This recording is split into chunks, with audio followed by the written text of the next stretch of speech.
Ridiculous war. Very talented guy. We have very talented people working for us. So we're looking to do a deal with Ukraine where they're going to secure what we're giving them with their rare earth and other things.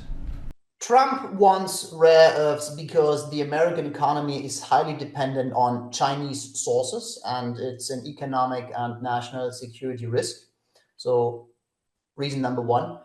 Reason number two is that there are not so many American companies who are able to mine and produce rare earths within the US.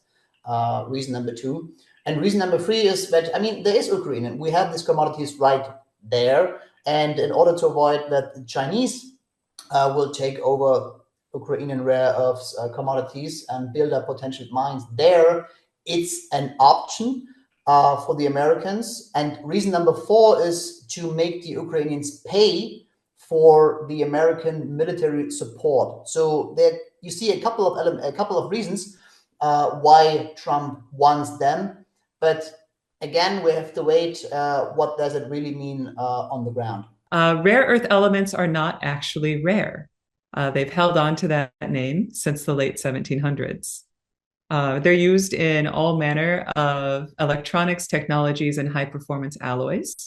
They're often described as the vitamins or the spice of industry because they have, over the past several decades, they've enabled, through advances in material science, our technologies to get smaller and faster and stronger and more resilient. Now, because the term rare earth elements refers to 17 chemically similar elements that are one right next to the other on the periodic table, that means they're actually very difficult to break apart, to separate, so that you can have a higher concentration pure form of praseodymium or neodymium, for example, which are two elements that are used in high-powered magnets that are used in everything from maglev trains to wind turbines to missiles. So it's really because of the challenges, the heavy energy and resource and pollution risks that are associated with refining rare earth elements, that production has concentrated historically in so few places. Couple of issues.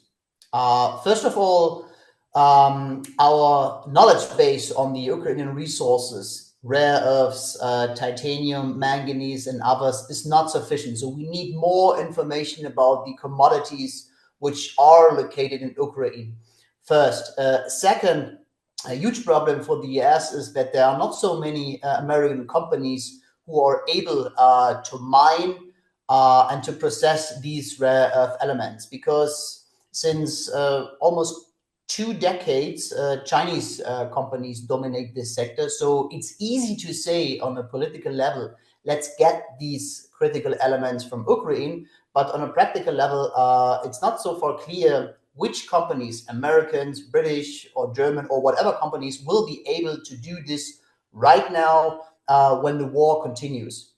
Because even though the global rare earth supply continues to be relatively stable, with a few exceptions, rare earth elements, because of their strategic significance, do unfortunately tend to feature in broader geopolitical disputes.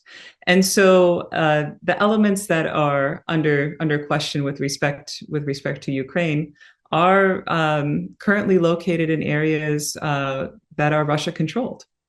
Right. And so gaining or regaining access to those deposits, not only for the US, for Ukraine and Western allies, is something that has larger geopolitical significance. We know so far that Greenland is also very rich, but still mining hasn't started because the government in Greenland is very hesitant about this and sees not only economic potentials, but also risks for their environment there. But it's a similar discussion like in Ukraine, but without war. Main question is who will be first to get access and mine these critical elements, especially rare earths, also uranium and a couple of other elements.